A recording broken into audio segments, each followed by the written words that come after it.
everyone, it's Kim. Welcome back to my channel. Today I'm going to give you another Instant Pot recipe. Now, if you've been following my channel, you know I love my Instant Pot. So I'm going to go ahead and give you a quick overview of the recipe. I have my Kindle here with the recipe. I thought it might be easier this way. And then I will flip the camera around and we'll get started. So the recipe we're doing today is called the Clean Eating Instant Pot Summer Soup, and that comes to us from thepinchofyum.com. Seems like a very simple soup, looks delicious, has chicken in it. I'm not sure of the SmartPoints yet. I'll figure that out and I'll put it in here. I'll probably put that in the title of the recipe, but it doesn't look like it's going to be very much at all. I'm going to switch it up so that it's good for either SmartPoints or Simply Filling, so I'm going to change up some of the ingredients. And as I'm really not sure which program I'll be following this week or from day to day, because I'm kind of testing out both programs still.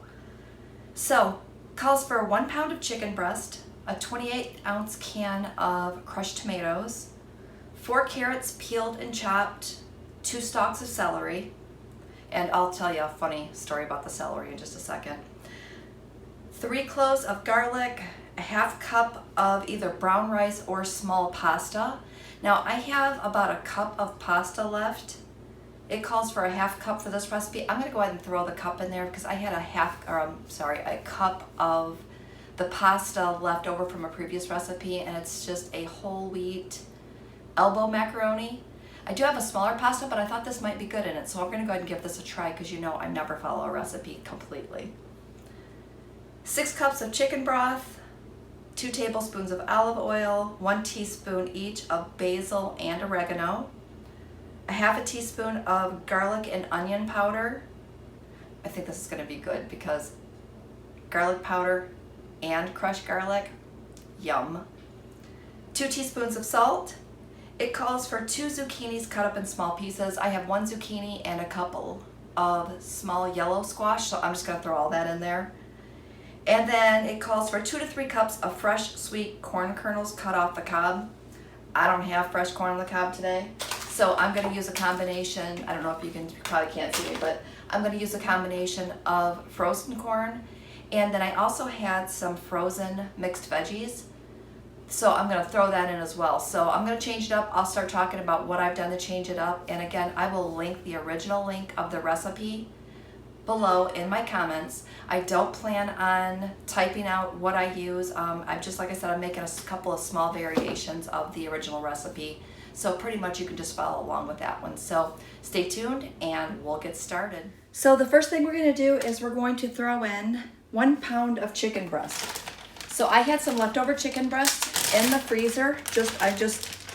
When I separated it, I always separate it into 2 or 3 chicken breasts. So in this case, I have 3, and as you heard, that is partially frozen still. So it's okay to go ahead and throw that into your Instant Pot, partially frozen, because you'll just go ahead and cook. It'll come up to pressure and then go ahead and cook appropriately. The next thing it's calling for is 6 cups of chicken broth. So we're gonna go ahead and throw that in. So I went ahead and measured that out and mixed that up from my broth base. And if you didn't see that before, it is here.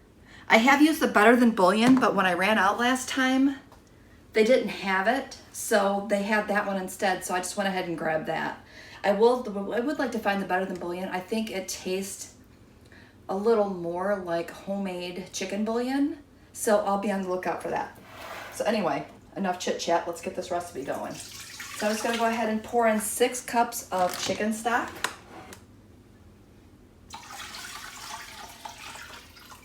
Okay, we've got that in. And when I'm finished, before I turn the Instant Pot on, I'll bring you over and show you what that looks like.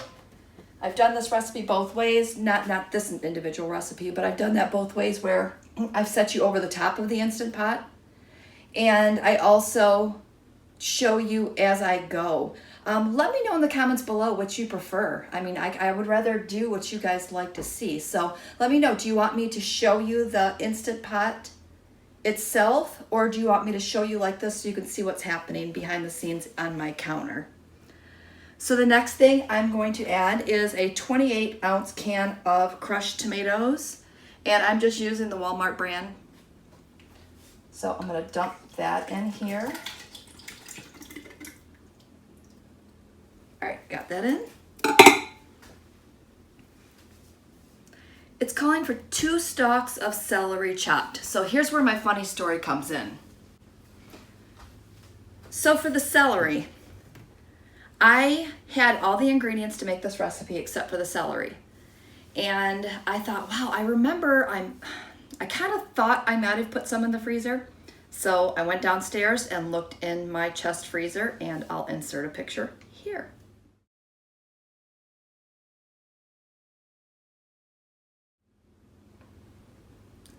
It's so nice when you have these types of ingredients ready to go. So you guys know I prep a lot. So if you have extra ingredients like that, do what I did. Chop them up, put them in the freezer. So in the instance that you need them like this, you have them. So I just went ahead and pre-packaged them into baggies, and I threw these baggies into a larger freezer bag to keep them safe, so that I could just go ahead and have them pre-measured out. So we're just gonna dump that in there. That may not be a full 2 stalks, but I am not a huge celery fan, so I am fine with a little less celery. The next thing it's calling for is 3 cloves of minced garlic. Just gonna grab a tablespoon out of my drawer here, and I'm going to pop this in. 3 cloves looks like 1 heaping tablespoon in my house. Okay. Just gonna check our directions here. The directions say to place everything in your Instant Pot except for the zucchini and sweet corn. In my case, I'm going to leave out the zucchini, the sweet corn, and my frozen veggies, because I'm gonna hold off and put those in at the end. Also, I'm gonna put my pasta in at the end too, because I want that a little less cooked. I know the original recipe says to put it in, but I'm gonna wait and I'll show you when I put that in, and I'll explain why at that time. Next thing it's calling for is 2 tablespoons of olive oil. I am going to use 1 tablespoon of olive oil because I'm not sure why it would need to, and I wanna cut down on the points, but I don't wanna like completely take that out of the recipe, because there may be a reason why it's in there. Okay, so that's our olive oil, 1 tablespoon. 1 teaspoon each of basil and oregano, and bear with me, I'm going to just pull down the bowl, because I don't know about you, but sometimes I'm notorious for over pouring things like this, and my measuring spoons hardly ever fit in here. So rather than taking a chance and dumping this into my soup, I'm just going to do this. And that looks good. I'm gonna do the basil.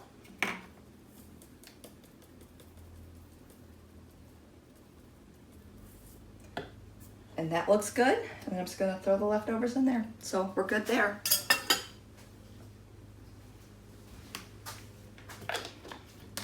Then I always forget which lid goes on which. I probably mix them up all the time. I don't know, do you do that? Do you mix up your lids? Because I totally do that. All right, the next thing we're gonna add in is 2 teaspoons of salt. Since I already have my teaspoon out, I'm gonna go ahead and add that. Grab my bowl back.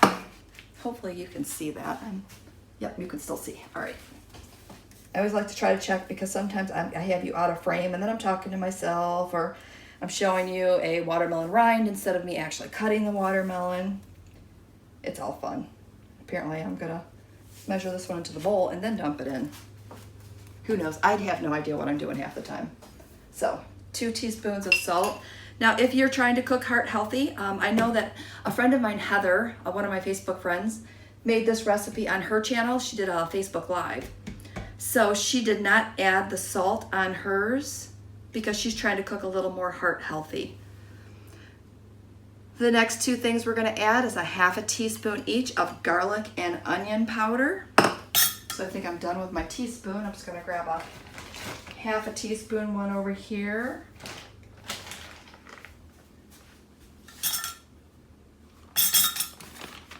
Double checking my spoon. I was thinking, oh no, I thought maybe I used a bigger one because I just pulled out another teaspoon, measuring spoon, and it looked a little bigger than the one I was using. So I was like, oh no, what if I used the wrong one and put a teaspoon of each in there? I guess it wouldn't be a bad idea, but try to follow. When I'm making a recipe, I try to follow closely to the recipe when I make it the first time.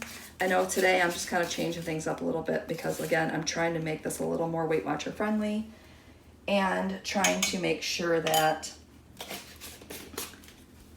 we pretty much get the same amount of ingredients in there.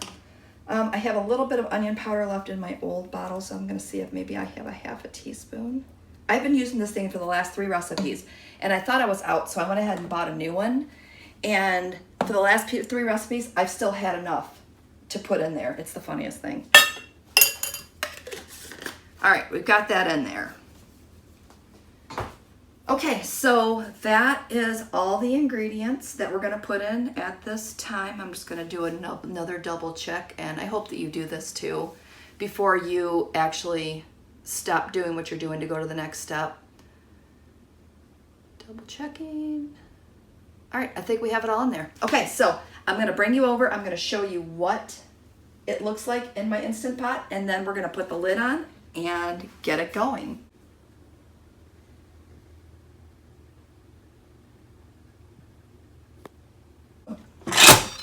I've got the lid on. Gonna bring you over. Gonna make sure that I have that on sealing, which is my little knob here. We are going to hit the manual button, and we're going to bring that down to 20 minutes. Pretty sure that's what it says. We're going to do 20, and then I will double check that. Okay, so I double checked, and it does say 20 minutes, so we're just going to go ahead and let that do its thing. And once that's come to pressure, it will cook for 20 minutes, and then I will do a quick release, and I'll try to come back and grab that on camera for you, and then do the next step. So stay tuned. Okay, before you stay tuned, I just thought of something else. Today, I don't think I said this before, today I'm using my 8-quart Instant Pot, and the link will be below in the comments if you want to see which one I have. So again, stay tuned, we'll be right back. Now, as I'm waiting for my soup to finish, I went ahead and threw together a nice salad. Just a nice little simple romaine lettuce, tomato, and cucumber salad. Doesn't that look absolutely delicious? Look at those fresh tomatoes. So yummy. Okay, we're almost there. We've got 1 minute or less left. I looked over and seen it was a minute, so I figured I would turn the camera back on and hopefully we would catch the end of it. So I'm gonna let this sit here for a second and see what happens.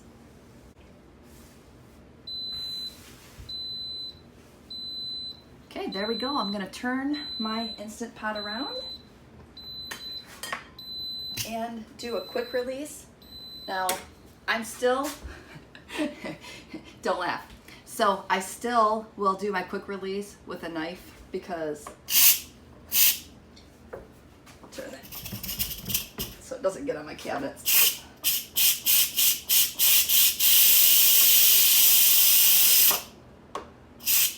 I just like to let the steam off a little bit at a time.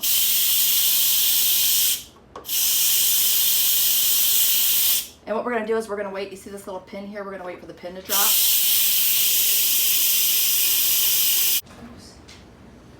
Okay, we're done there. I'm going to go ahead and open this up. And we're going to dig our chicken out and give that a quick shred. Grab some tongs here.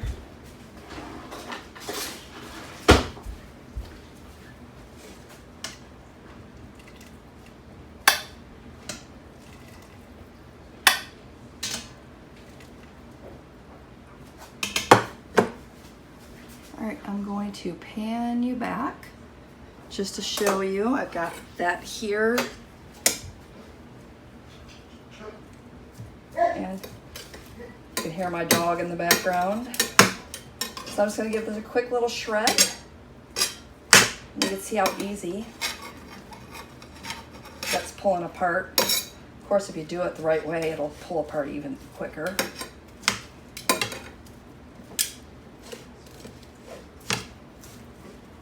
So we've got that going.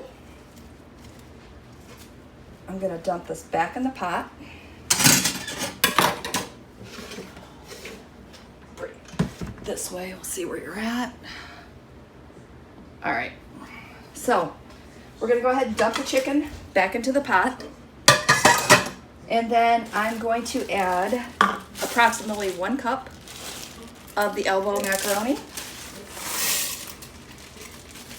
I'm going to add in the zucchini and yellow squash.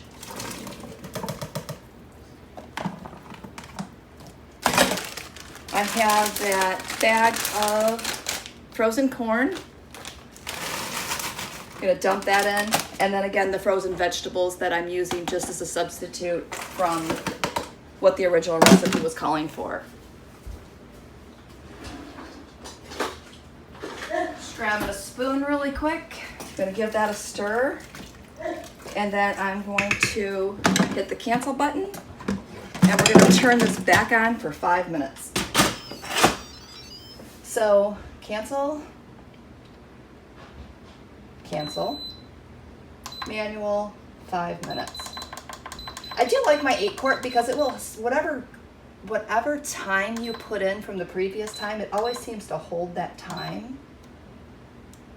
All right, so we've got that for 5 minutes. I'm gonna put my pot back on sealing. We're gonna let that come back to pressure and finish cooking. And I won't go through the steps of letting you see that, do another manual pressure. I will just show you the final product, so stay tuned. All right, we're just waiting for the pin to drop, and then I will open it up and show you what it looks like. There we go.